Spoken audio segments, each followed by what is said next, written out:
And welcome everybody to April's meeting of the Disabilities and Conditions of Aging Network. Mostly focused on Central Indiana, but we also have some folks with us from Northwest Indiana today. And really anybody, as you guys are connecting with folks, this is open to anybody throughout the state who wants to talk about disabilities, conditions of aging, what's going on within their part of the community, where the focus is. The idea behind creating this network began really with Advocates Personal Care. And as I was doing outreach for work with them, realizing that throughout COVID, lots of virtual networks were popping up focused on important issues, but I was not seeing anything specifically geared towards disabilities and conditions of aging. And the two go together because conditions of aging really do present as disabilities. So I'm Jeremy Warriner. If we have not met before, thank you for joining us. And my organization is Walking Spirit, which is focused on accessible DEIB assessments, consulting, and training services, and ongoing support. So if anybody ever has any questions about that, please feel free to ask. I am going to hand it. Oh, actually, Ina's not going to speak today because she's not feeling great, but she is here. So I'll cover the Advocates Personal Care piece. Ina is the president of Advocates Personal Care. She also runs a second organization, Kids First Adoption, both amazing services. And Advocates Personal Care is focused on Medicaid waiver services, specifically attendant care. And it was through doing outreach work in that this network was created, like I mentioned. So we are always looking for referrals. Advocates is always looking for referrals. If you guys know anyone who is providing supportive, independent living services, non-skilled stuff like helping with meal planning and prep, helping with household chores, things that a person with a disability can't get to, there's a possibility for them to get paid for that if they're eligible for Medicaid, if the person they're providing the services to is eligible for Medicaid waiver services. So there's a lot more to it, but it's worth exploring. So that is Walking Spirit and Advocates Personal Care. We don't really have a solid agenda this month. Really wanted people to have the opportunity to talk and share about what's going on. So even though we had a little bit of chit chat there at the beginning, I'm going to put each of you in the hot spot and let you guys talk for a little bit about your organizations, your communities, where we can support you, where Advocates Personal Care could support you, where Walking Spirit can support you, all those other things. So I will go around and I'm going to start with Carly. So Carly, since you were talking about how busy things have been and all the different events. Well, actually, one of the things I wanted to follow up on last month, because I know we've been getting a lot of questions about, hey, what is going to be going on as Medicaid is unwinding, as the public health emergency is ending, and then also with waiver changes coming in January. I know there's still a lot of unknowns. And so the state has not put out their guidance quite yet, but Kathy Robinson is actually going to be doing the ARC's Ask the ARC webinar on May 11th, where this is exactly what she's going to be talking about. And at that point, we should have finalized guidance, because the Division of Aging, the Division of Disability and Rehabilitative Services, and the Office of Medicaid Policy and Planning have all been working for the last couple of months to finalize all of those changes and how exactly they're going to be how exactly all of those things are going to be implemented. So I am going to put the registration link for this webinar in the chat. Okay. And I learned that I cannot type and talk at the same time. So now I'm going to stop talking. Okay, well, you do that. And we can absolutely circle back if you have other stuff that you want to share. I am going to pass it on to Alicia from Northwest Indiana Community Action. I'm not even going to attempt your last name. It's Alicia Reckledge. Yeah, Okay. it's probably best that you didn't even attempt it. So I'm Alicia Reckledge. I'm the community support supervisor with Northwest Indiana Community Action, which is area 1 within the area agency on aging spectrum. If you're from Indianapolis area, you're probably partial to SOCOA, which is area 8. So not talking to you, Siri. Anyways, so yeah, so I manage all of our programs that are under the Older Americans Act funding. So I work with our senior nutrition. We have caregiver services. We're working on building up our dementia care services, as well as partnering with Indiana Legal Services. In my previous position as the community supports coordinator, no, client services coordinator, I managed home modifications within the Medicaid waiver spectrum. I've been with NICA for just under 5 years, starting out as a care manager. Working, our population primarily is, we work a lot with the aged and disabled Medicaid waiver. So those people who qualify for that, doing the assessments and everything. I single-handedly have been the one managing home modifications. So making sure people who are in need of handicap accessible bathrooms, ramps, stair lifts, vertical platform lifts, even just from small things from grab bars to, suitcase ramps. We also do vehicle modifications to install ramps into wheelchair accessible, make vans wheelchair accessible, all of those things. So that's kind of been my my forte and my area of expertise within our agency. So and this is my first time attending, anything like this. So just here to kind of, get some information and everything. And we cover Lake, Porter, Newton, Jasper, Pulaski, and Stark counties in Northwest Indiana. So we have a big, kind of more Lake County is closer to an urban population. And then, our rural counties a little more spread out and smaller, but we have plenty of people, Right.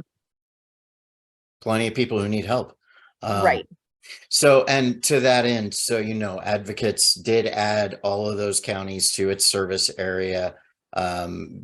Since we're focused on attendant care, the person providing the services already knows the client or ideally to the best, better than we do. So, but we are very focused on, especially the immigrant population, I know you and can't making go, but certain that maybe they are getting the support that they need. So at any time, if you have somebody, please feel free to reach out to us if we can be of support. So we definitely have a decent amount of people that are we get a lot of people that are interested in structured family care services.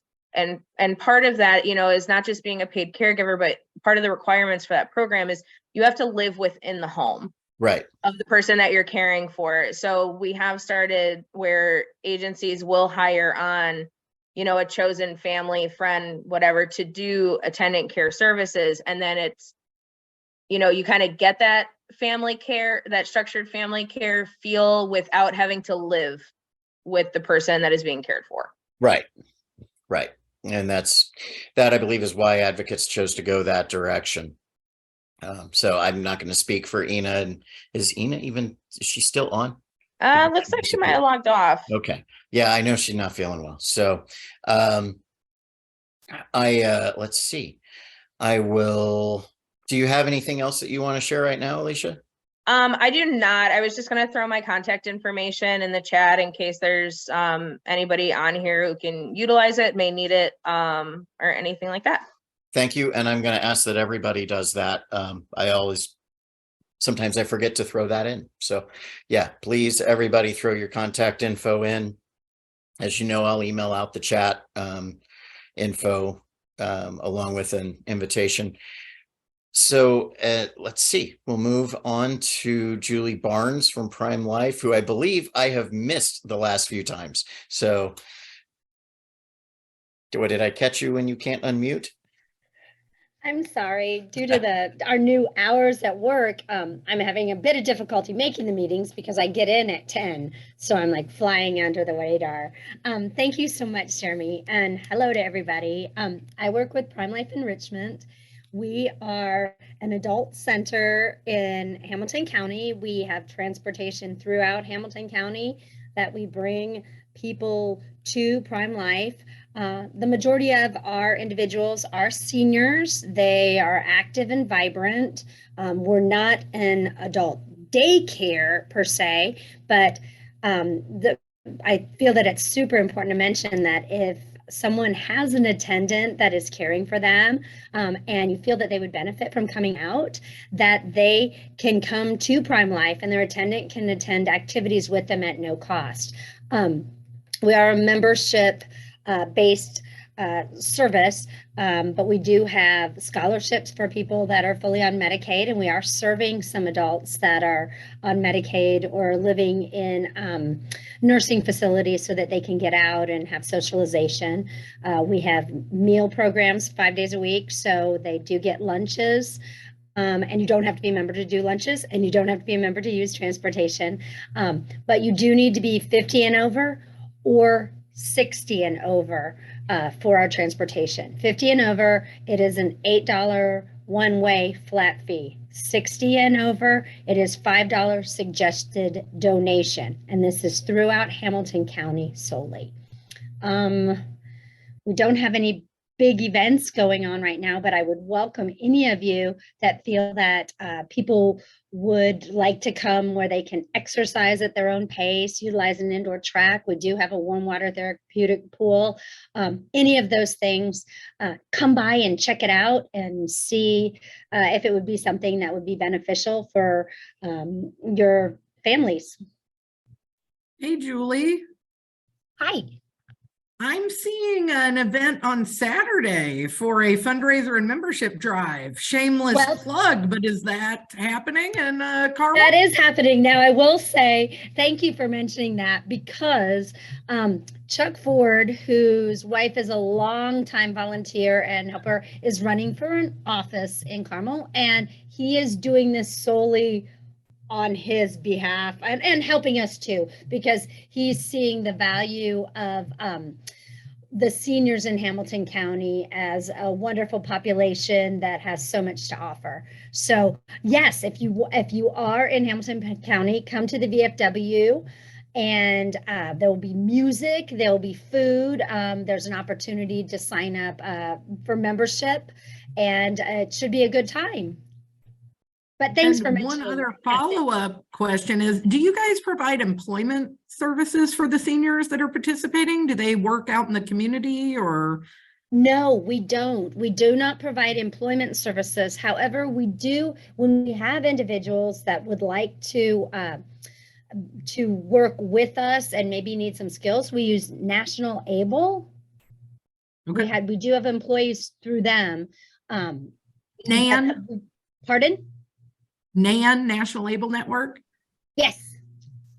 Yeah, they're a partner of ours. They were Yes. actually just at our conference. We just highlighted Perfect. them and what they do. We have, So, yeah. if we have people that are needing employment and wanting to work with us, that's what we do. We do not provide any employment services. We do use volunteers solely with our membership. Okay. Yeah, Awesome. we are not I an think employment service. We is it also don't Andrew do. Northrup that you work Pardon? with there out of Portage? Andrew Northrup, I think, is the new guy.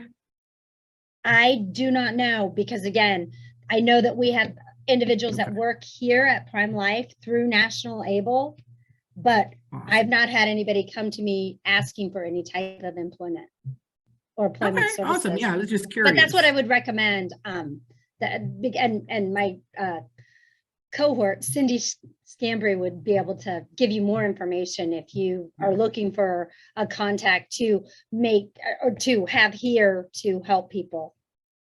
Because we're always open to adding a service. I'll drop Andrew's information in the chat too. They work with the Senior Community Employment Program as well, which is really awesome for seniors that want to get out and work, either, post-retirement, or maybe they haven't worked, all kinds of different situations they can qualify for that. So yeah, I'll drop his information for anybody that has any, older individuals that are interested in, employment outside of working with, the Centers for Independent Living or vocational rehabilitation or other programs, if that works. And you said that's a national program, Krista? Yeah, they are the National ABLE Network. They're actually an employment network. They're one of these senior community employment. Sorry, it's all the alphabet soup. You know how the federal government loves all the acronyms. So they're a grantee of that program. So they run that as well. They work with ticket to work individuals, Social Security beneficiaries, and the like. So yeah, they're one of our partners. And so yeah, like I said, I'll be happy to pop Andrew's contact information for anybody interested in learning more about their education, employment, and other opportunities that they provide Hoosiers and beyond. So while you have the spotlight, you want to share what you do? Perfect, because you know me, I'm always double booked on this day between y'all and Wisconsin. So my name is Krista Martin. I'm the Disability and Community Outreach Specialist with Direct Employers Association, which is based out of Indianapolis. I wear a lot of hats and do a lot of things, but I work with the Work to Include Coalition throughout Indiana, which is part of the Employment First initiative there. We help develop the Indianapolis Disability Talent Showcase, which meets on the third Thursday of the month, both virtually via Zoom and then in person at Easter Seals Crossroads on Kings Highway to better connect employers, service providers, and job seekers with disabilities to create more positive employment outcomes in competitive integrated employment. We're hoping to spread that model throughout the state and to hopefully 11 more cities to create these networking groups between employers and providers and VR and the job seekers with disabilities themselves. And then we also work with our partners and, in employment of people with disabilities, veterans, other minorities as well. So we provide free tools and resources for those partners.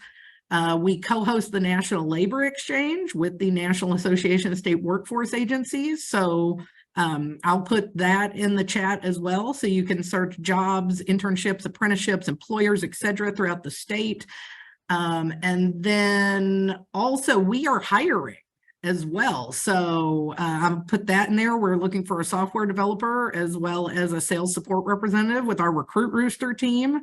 We're hot off the heels of our annual conference and membership meeting that was just in Chicago. So that's where we had Nan highlighted as one of our featured partners during our Reach Out for Happy Hour live event. And so we do a ton of stuff with our partners too, with blogs and the conference and webinars and podcasts and all kinds of cool things. And if you're not familiar with us, we're a nonprofit member association made up by and for employers. So I represent over 1,000 employers, typically Fortune 500 and above. So, no one to like name drop, but your Amazon, your Microsoft, your Boeing, your Northrop Grumman, your Raytheon, folks like that. So yeah, we do a ton of stuff in a lot of spaces, and I get the pleasure of doing all things disability employment related. So shameless plug for Indiana APSE. If you're not a member, and the National APSE conference is coming up in Columbus in June. I encourage you to go if you're in the supported and customized employment arena. And I feel like that's all the hot spots. Jeremy, what do you think? I think that probably covers it. Going off script for just a second, have you done any reading? I have. It is on my computer all the time. Like It's always there, like constantly in my Word, amongst my other open Word documents. So, and I actually just got a Northwest for some keynote information, some conferencing that's coming up in Iowa and some other places. So definitely keeping that top of mind as well. So Okay. have you done any writing lately? Should be the counter question. After 3 years, I have started the next chapter. So yeah. Woo! And that Right. involves All I completing the request is previous just like a shout out in the beginning, like, Right. you know, in the dedication, your wife, your kids, and then, you know, shameless, Yeah. you know. Krista Martin for being one of my readers. Yeah. So, so for those who don't know, several years ago, I started a book about what it was like to lose my legs, to wake up in the hospital, but the dream that took place before waking up in the hospital, which is what Krista's reading right now. And unless she's gotten through that part. And where I stalled on writing was when I started writing about what it was like to be awake and to be in the rehab facility. And so yeah, spoiler, Krista, the chapter I just started is about the first visit home before getting released from the hospital to talk about modifications and what I would be allowed to do and not allowed to do as a person without legs in a wheelchair. 17 years later, all of those things I wasn't allowed to do, I do all the time. So, yeah, so thanks. I'm thrilled to hear that you're reading. I look forward to hearing what your thoughts are. So yes, I will. I'll have a report. Thanks. Take your time. So, all right, if we're ready to move on to the next person, Jamie, how are things at Child Care Answers? Hi, we're doing good. Nothing too new yet. For those who don't know, Child Care Answers is an organization that we're funded through the FSSA, and we support families finding childcare. So it could be family with an infant, family with a school ager, family with a teenager who has a disability. So we help families of all makeups and sizes help their children find care. So I attend here as a representative for the youth who have disabilities and families who are just trying to help them find options for when mom and dad or grandma and grandpa have to go to work. It's a very challenging for families who have children with disabilities to find things like before and after care that is inclusive and understanding of needs, et cetera, et cetera. Even there's programs who, won't accept first steps coming into their program to do therapy. So we're trying to help families find these types of programs. We have a database that has all the regulated childcare programs in the state of Indiana.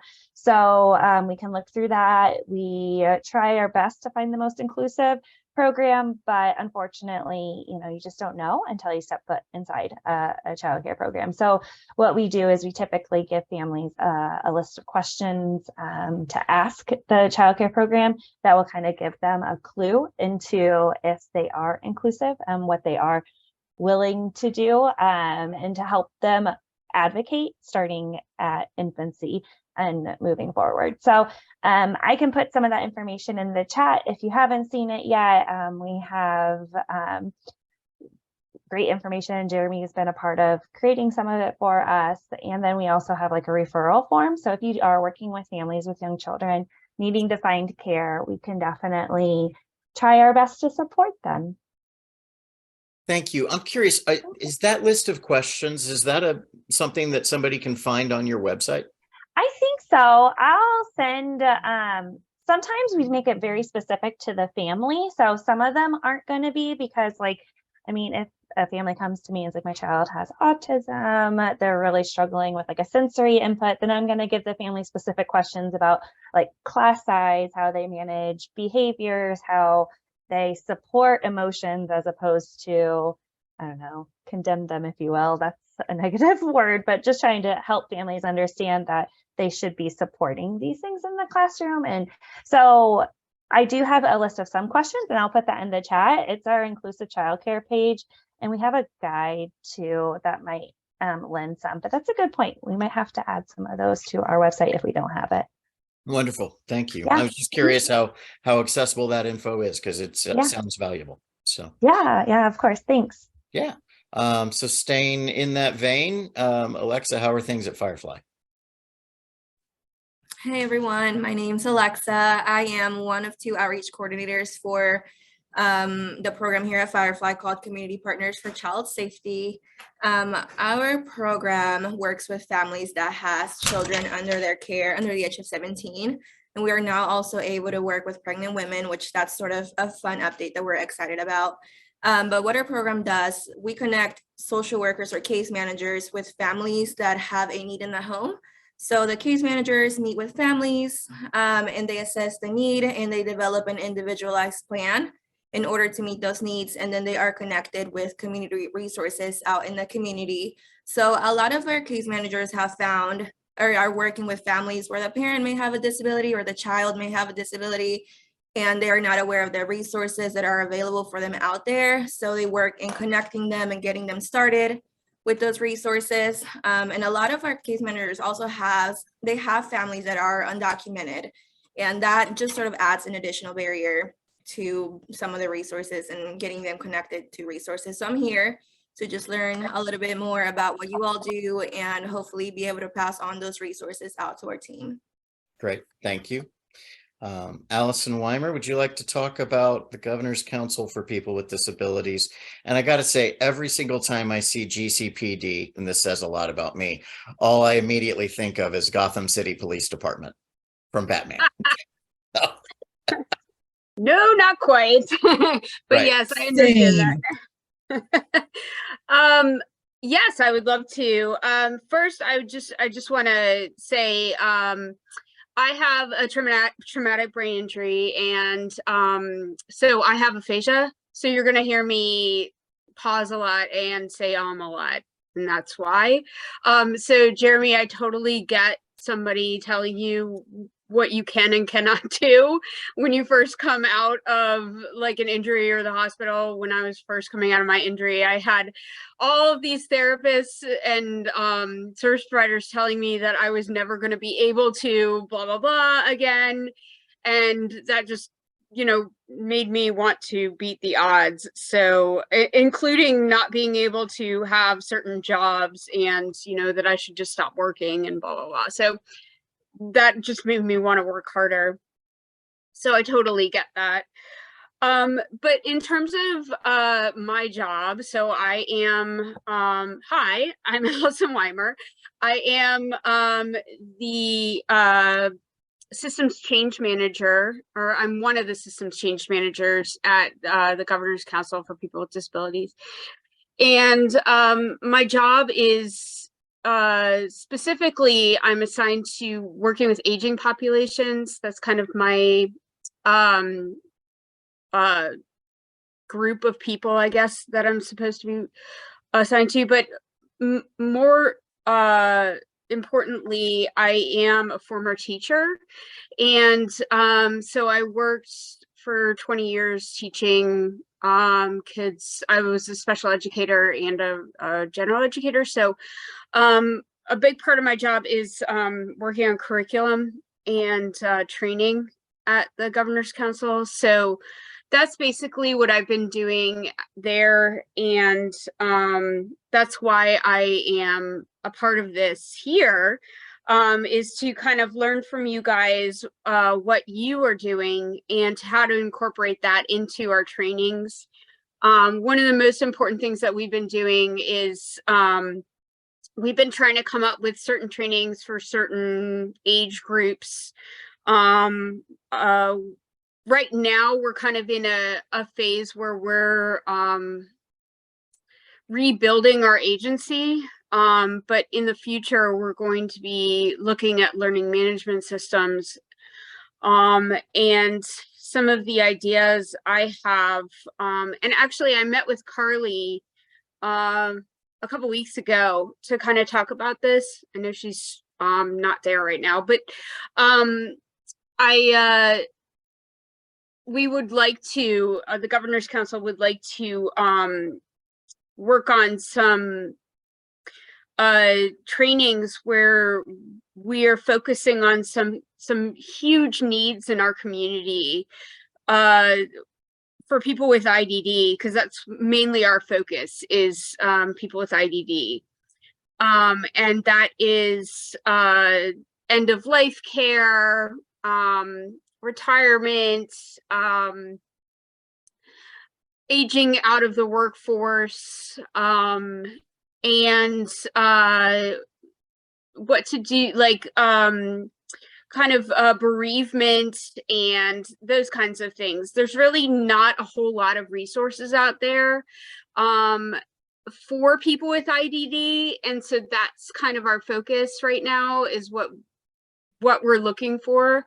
And the other thing that the more pressing issue that I've been focusing on is the changes, the waiver changes for the A&D waiver and the TBI waiver. And that's something that we're really concerned about in terms of whether our community, the people, our community members, are going to lose benefits, or, you know, what's going to happen for them in terms of caregivers and stuff like that. So that's basically our focus right now. So I'm just gathering information, basically, and then putting together trainings. Wonderful. And, yeah. Well, yeah, and that was the idea behind having, you know, a monthly meeting where we could all get together and just simply talk about what's going on and be able to support each other with their different initiatives. Let's see who is next. Kaylin, have you already? I know I had you talk a little bit at the beginning, but have you talked in meeting? Nope. Okay. Hello, everybody. My name is Kaylin Underhill. I'm one of the health educators here at the Hamilton County Health Department. You may have heard me kind of talk a little bit like Jeremy just mentioned at the beginning of the meeting, but basically what's going on with our division of health education right now at the Hamilton County Health Department is us kind of winding down with our programs in the schools. I think they have about a month left, so we have a couple more that we're doing, but I do have a couple flyers that I would like to put in the chat. I know one event that we have coming up with Jim Ginder, who sometimes is here, you guys may know him. He is doing a Stop the Bleed course. This is going to be May 24th, and I'll send this flyer information in the chat so you can have that flyer. If you are interested, it's May 24th. It's going to be from, it looks like 6 to 7:30. And there's going to be like a QR code on that flyer that you can scan if you guys are interested. And then we also are still adding many more programs to our list. So I think I sent our list previously in the chat, but I'll send that again too, so you can see all of the different programs we provide. So if you or any of your organizations want us to do any presentations or programs for you that would benefit you, I'll send my information in the chat again, and you can reach out to me and we can do anything for you guys. But yeah, we're just kind of focused on the schools right now, and then getting towards this summer is when we're going to be able to do a lot more with different organizations. So I feel like this is the perfect time to get that flyer sent out so you guys can see all those lists that we have. Absolutely. Thank you. Yeah, please post all of that. All right.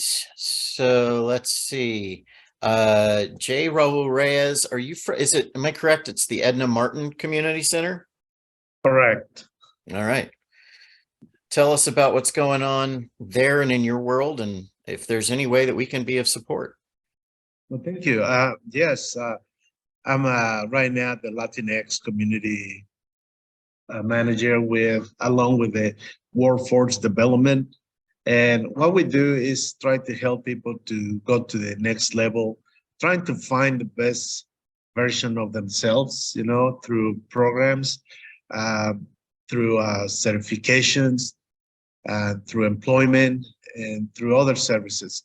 As a community service agency, we try to ease the burden of different situations into the, you know, with the population that we serve.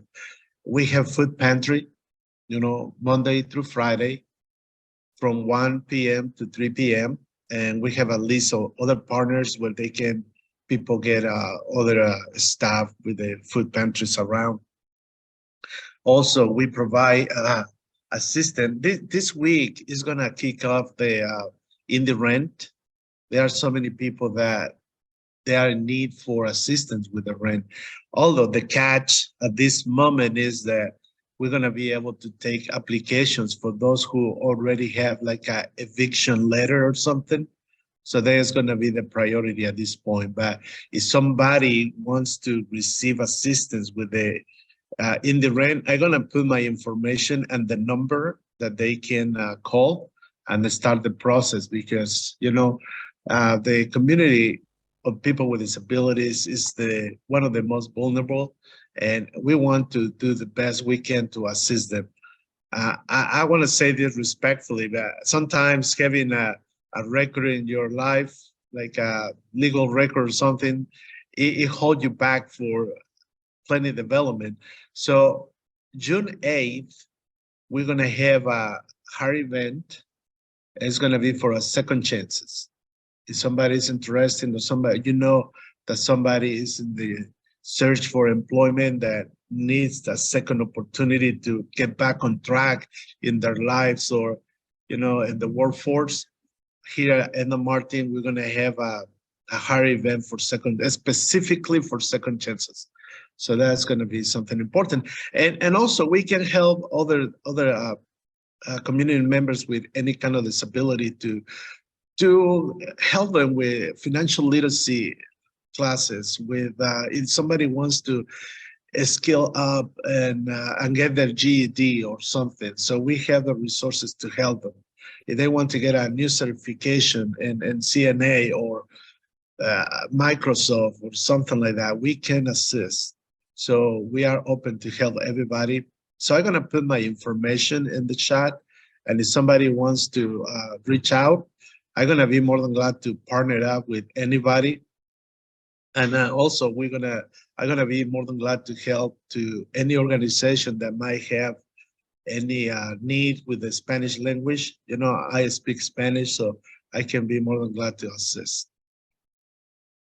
Thank you, Raul. I appreciate that. And as I'm not sure if you were on previously when I mentioned that Advocates Personal Care, who has been hosting this network for the last year, is very focused on cultural needs as they inform a person's care, and making certain that that is incorporated into the care relationship. So they provide attendant care services, which if you have any folks who are eligible for Medicaid waiver services on the aged and disabled waiver, if they have folks who are helping them with activities of daily living and maintaining their independence, there's a possibility that those friends and family members who are providing that assistance could get paid. So that's something that we should absolutely talk about at some point. So yes, please. I'm gonna be more than glad to meet one-on-one with anybody, so we can see how we can extend the services to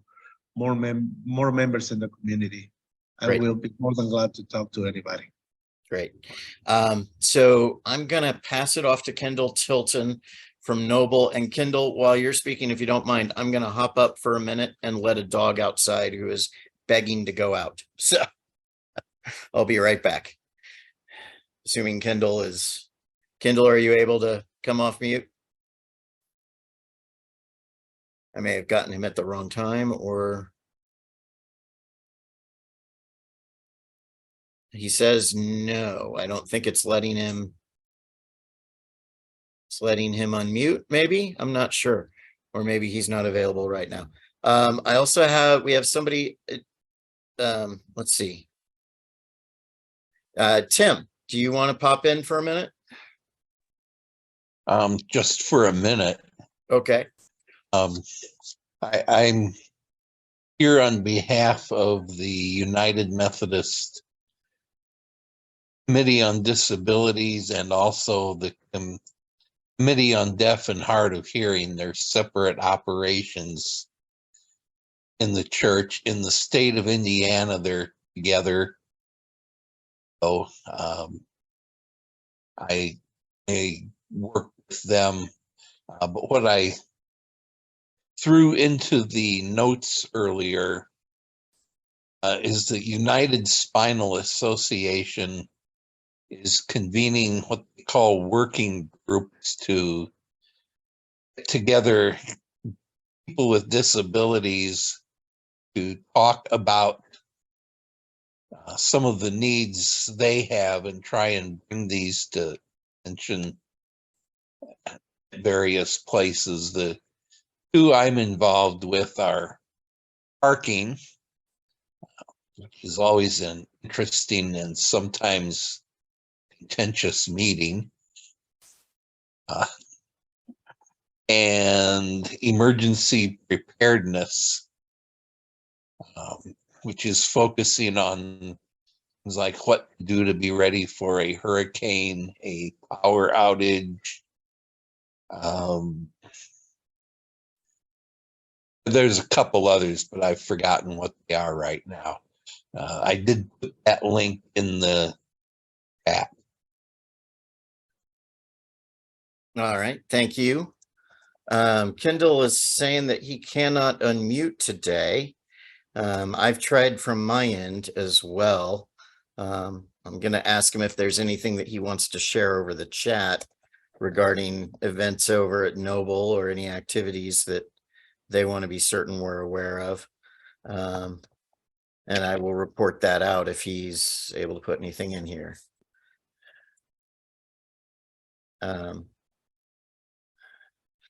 And then there's another Alicia that popped in. Is that Alicia Reckledge from on a different thing, or is that a different Alicia who wasn't on at the beginning? No, it's the same Alicia. I had to switch from my computer to my phone because I had to get to a different meeting. So it's still me. Okay, very good.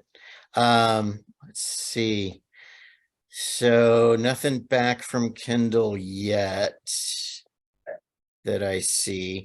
So if you folks are familiar with Noble, they have a new CEO. I believe he started towards the middle of last month. That would be Wade Wingler. So you guys may know him from his many years at Easter Seals Crossroads.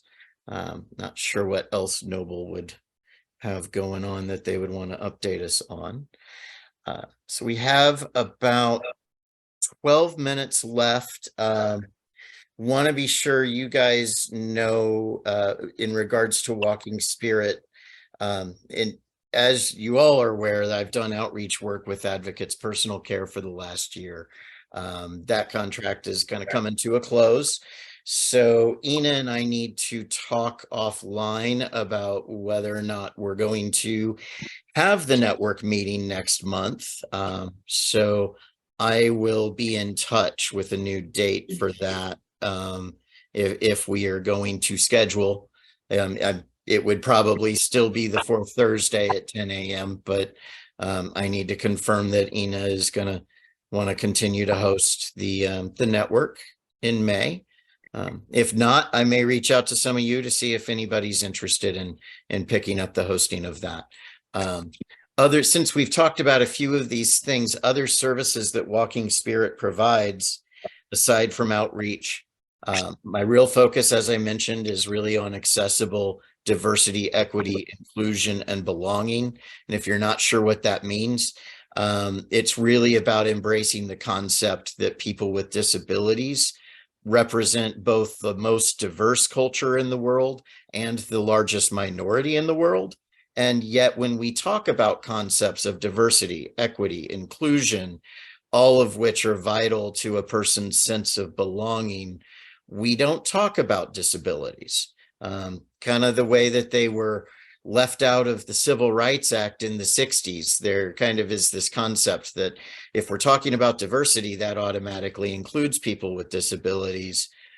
But I very rarely hear it brought up as an aspect of diversity. And really, when businesses talk about that, if they are not accessible to a quarter of the population, which people with disabilities make up both in Indiana and at a global level, and that population is continuing to grow from a really at an exponential rate from trauma as well as conditions of aging. It really is something that the businesses have to capture if they truly want to achieve those other concepts of diversity, equity, and inclusion. So yeah, that is my focus. If I can be of service to folks on that, please reach out. If you know any organizations that could benefit from that, my goal is to connect with any organization that touches the public sector to help accessibility from that aspect. And then the other service that I provide, or other services, inspirational speaking. I'm always available to talk about what it's like to acquire a disability in life, to modify your life to that, to embrace it as part of your identity, as opposed to fighting against it. So I'm there for that aspect. And then also, I treat this more as a nonprofit, but anytime somebody with a disability or a family that's affected by disabilities is needing to connect with resources or talk about how do you modify your life, I'm happy to have that conversation free of charge. So that's what Walking Spirit does. I'm there for anybody if you need me. So as I said, even though I am still monitoring my email with advocates, since we're winding down that contract, if you need to get a hold of me, please email me at jeremy@walkingspirit.org. That is that, or send me a text on my cell phone, which I've entered into the chat, but it's 317-402-7255. You can also give me a call anytime. So, got about 8 minutes left. Anybody have anything that they want to add to the conversation? Otherwise, I am happy to give you guys back, well, at this point, 7 minutes of your day if you need to squeeze something in between now and your next meeting at 11, if you have that. So. All right, getting blank stares. So thank you all so much for joining. I hope that this has continued to be beneficial for you. And I will be in touch about next month. So be well. Thank you. Thank you. Thank you.